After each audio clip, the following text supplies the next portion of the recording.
आज सबसे ज़्यादा हम पाकिस्तान से तंग हैं। जिस बद-इख़लाक़ी का पाकिस्तान हुकाम ने मुज़ाहिरा किया, वो एक इस्लामी और हमसाया मुल्क का हरगिज़ नहीं था। पाकिस्तानी हुकूमत ने अफ़गान ताजरों की हज़ारों कंटेनर्स कराची बंदरगाह पर रोक दिए हैं और अफ़गानिस्तान आने की इजाज़त नहीं है। पाकिस्तान अवाम हमारे भाई हैं, लेकिन उनके हुक्मरानों का ये तारीख़ी ज़ुल्म और बदनीयत रवैया कभी नहीं भूलेंगे।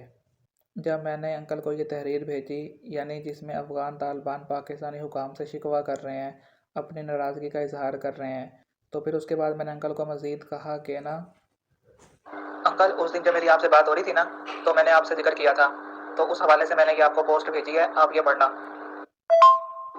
पाकिस्तान और जो अफगानिस्तान की सरहद है ना, वो एक बार फिर से बंद हो गई है, क्योंकि ये कहा जा रहा है कि जो पाकिस्तानी हुकाम है ना, उन्होंने कहा है कि जो अफगानी ड्राइवर है ना, वो अपने पासपोर्ट बनवाएं और उसके ऊपर वीज़े लगवाएं।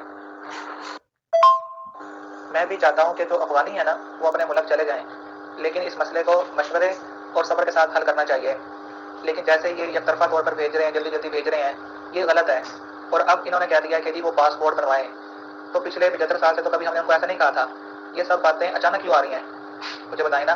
तो बिल्कुल ये कह रहे हैं कि जी वो पासपोर्ट बनवाया करें, वो लोग वीज़े लगवाया करें। ठीक है, आपकी बात मान लेते हैं, लेकिन सब कुछ आपको अभी याद आ रहा है।